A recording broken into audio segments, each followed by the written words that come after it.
Brought to you by Physics Wala.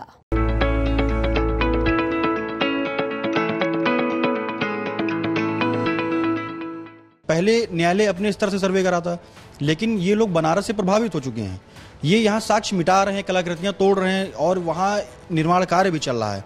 कैसा निर्माण कार्य चला? साक्ष्य मिटाने का ही कार्य चल रहा है। तो इसलिए जल्द से जल्द वीडियोग्राफी सर्वे होना चाहिए। वहाँ हम लोगों को एक गुप्त सूचना मिली थी, जिसके आधार पर हम लोगों ने प्रार्थना पत्र दी। अगर वहाँ कोई ऐसा निर्माण कार्य नहीं चल रहा है तो ईदगाह कमेटी के जो लोग हैं उनको तत्काल जवाब दाखिल करना चाहिए, लंबित नहीं करना चाहिए। 1 जुलाई तक का समय है। अगर कोई निर्माण कार्य नहीं चल रहा है तो उसमें अपना जवाब दाखिल कर दें। इसमें कोई आपत्ति किसी को नहीं होनी चाहिए। ये जो 1991 का प्लेसेस ऑफ वर्शिप एक्ट है, ये एक पूजा स्थल अधिनियम है। ये हम पे नहीं लगता है। उसका कारण ये है चूंकि ईदगाह कोई पूजा स्थल नहीं है, ये सिर्फ पूजा स्थलों पे लगता है, इसलिए कहीं से भी हम पे लागू नहीं होता है। ये वाराणसी के ज्ञानवापी केस में सर्वे हो रहा है, लेकिन अब सर्वे की बात मथुरा के श्री कृष्ण जन्मभूमि में भी उठाई गई है। हमारे साथ बात करने के लिए मनीष यादव हैं। मनीष वो व्यक्ति हैं जिन्होंने मथुरा में श्री कृष्ण जन्मभूमि को लेकर के जो केस दायर हुआ है, इन्हीं का वो पहला केस है और इनकी तरफ से ही अब सर्वे की बात की गई है। पहले तो मनीष, आपकी तरफ से जो सर्वे की बात की गई है, किस बिहाफ पे की गई है और क्या डिमांड रखी गई है? ये आपके माध्यम से पहले तो सभी देशवासियों को जय श्री कृष्ण। और सर्वे की जो डिमांड रखी गई है उसमें जो बनारस में सर्वे चल रहा है काशी में, उससे प्रभावित होकर ये लोग वहाँ साक्ष्य और जो कलाकृतियाँ बनी हुई हैं ईदगाह में सब मिटा रहे हैं। इसलिए हम लोगों ने न्यायालय से डिमांड की कि जल्द से जल्द एक वरिष्ठ अधिवक्ता कमिश्नर नियुक्त किया जाए और उसका वीडियोग्राफी सर्वे हो, जिसमें वादी प्रतिवादी और वरिष्ठ अधिवक्ता अतिरिक्त दिए जाए, जिससे वहाँ की सच्चाई जो है जनता के सामने आ सके और न्यायालय को उस पर आदेश देने में और आसानी हो। आपकी जो पिटीशन थी, याचिका थी, उसमें सर्वे की बात पहले नहीं थी, अब सर्वे की बात हो गई। क्या ज्ञानवापी केस को देखते हुए आपको भी लगा कि सर्वे हम करा दें? नहीं, हमारे पिटीशन में ऑलरेडी सर्वे की बात पहले से थी। हम लोगों ने एक एप्लीकेशन अलग से भी मूव की थी एसआई सर्वे की, लेकिन अब हमने दी है वीडियोग्राफी सर्वे की कि एक अधिवक्ता कमिश्नर नियुक्त। पहले न्यायालय अपने स्तर से सर्वे कराता, लेकिन ये लोग बनारस से प्रभावित हो चुके हैं। ये यहाँ साक्ष्य मिटा रहे हैं, कलाकृतियां तोड़ रहे हैं और वहाँ निर्माण कार्य भी चल रहा है। कैसा निर्माण कार्य चला? साक्ष्य मिटाने का ही कार्य चल रहा है। तो इसलिए जल्द से जल्द वीडियोग्राफी सर्वे होना चाहिए वहाँ।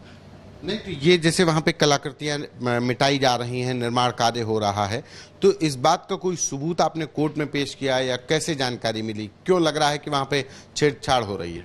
देखिए, हम लोगों ने माननीय न्यायालय को एक प्रार्थना पत्र दिया, उसमें स्पष्ट किया है कि माननीय न्यायालय अपने स्तर से भी जांच करा ले। हम लोगों को एक गुप्त सूचना मिली थी, जिसके आधार पर हम लोगों ने प्रार्थना पत्र दी। अगर वहाँ कोई ऐसा निर्माण कार्य नहीं चल रहा है तो ईदगाह कमेटी के जो लोग हैं उनको तत्काल जवाब दाखिल करना चाहिए, लंबित नहीं करना चाहिए। 1 जुलाई तक का समय है। अगर कोई निर्माण कार्य नहीं चल रहा है तो उसमें अपना जवाब दाखिल कर दें। इसमें कोई आपत्ति किसी को नहीं होनी चाहिए। अगर कोई नहीं चल रहा है, लेकिन वहाँ जो हम लोगों को सूचना है वहाँ निर्माण कार्य चल रहा है और साक्ष्य मिटाए जा रहे हैं, इसलिए जल्द से जल्द वहाँ सर्वे होना चाहिए। तो अब कोर्ट ने क्या कहा है, कब सर्वे होगा? क्योंकि हाईकोर्ट ने भी कह दिया कि सारी याचिका एक साथ क्लब करके 4 महीने में उनका निस्तारण होना है, लेकिन आपकी तरफ से जो अब नई याचिका डाली गई है, नई एप्लीकेशन डाली गई है, इस पर क्या, कब? देखिए, हाईकोर्ट के आदेश के बाद हम लोगों ने जो प्रार्थना पत्र कल दिया है, तो उसके बाद माननीय सिविल जज सीनियर डिवीजन ने सारे मुकदमों को एक साथ क्लब कर दिया है। सब में 1 जुलाई डेट दी गई है और सर्वे की एप्लीकेशन 1 जुलाई को डिसाइड हो जाएगी। अगर कोई पक्ष जवाब नहीं देगा तो उनके खिलाफ एक्स पार्टी भी डिसाइड हो जाएगा और पूरी उम्मीद है हम लोगों को 1 जुलाई को सर्वे का डिसीजन आ जाएगा कि कब और कैसे सर्वे होगा। एक सवाल इस बात का है कि जो मथुरा का श्री कृष्ण जन्मभूमि का जिस मुद्दे को लेकर के आप कोर्ट में गए हैं, वहां पर एक समझौता हुआ था, 1967 में समझौता हुआ था। वो समझौता क्या था और उस समझौते को कैसे आपने चैलेंज किया है? देखिए, वो 1967 की जो डिक्री है ऑलरेडी हाईकोर्ट उसको खारिज कर चुका है। उसको ही हम लोगों ने चैलेंज किया है। जिस चीज को हाईकोर्ट कह चुका है कि फर्जी है, उसी को लागू कर दिया जाए। और आप इसका एक सादा सा उदाहरण है कि किसी के अन्य के मंदिर या मकान का समझौता करने वाला एक थर्ड पर्सन कौन हो सकता है जो अधिकृत ही नहीं है? वो एक फर्जी संस्थान ने समझौता किया था जो खारिज हो चुका है, उसी को हमने चैलेंज भी किया है। तो आपके इस जो पिटीशन, जो याचिका दायर की गई थी, तो क्या इसमें श्री कृष्ण जन्मभूमि के वो जो अधिकृत संस्था है उनको पार्टी बनाया गया? देखिए, श्री कृष्ण जन्मभूमि सेवा संस्थान और श्री कृष्ण जन्मभूमि ट्रस्ट, ये दोनों हमारी विपक्षी पार्टियां बनाई गई हमारे मुकदमे में।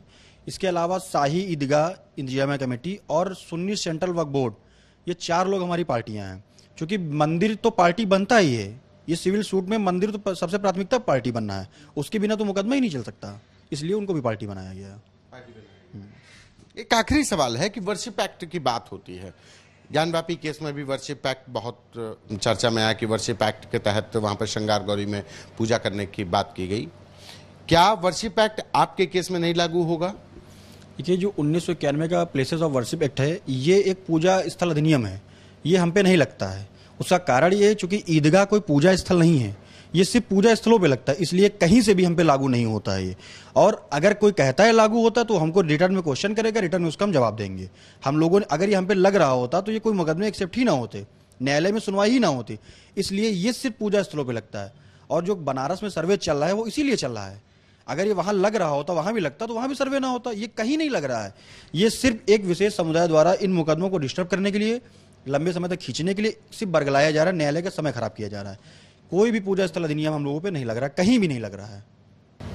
धन्यवाद। ये मनीष यादव, जिन्होंने मथुरा श्री कृष्ण जन्मभूमि के मामले में जो याचिका दायर की थी, उस मामले में अब अगली सुनवाई 1 जुलाई को होगी और उस 1 जुलाई को तय होगा कि मथुरा में भी सर्वे होगा वीडियोग्राफी के साथ या नहीं। कैमरा पर्सन रोहित के साथ संतोष कुमार।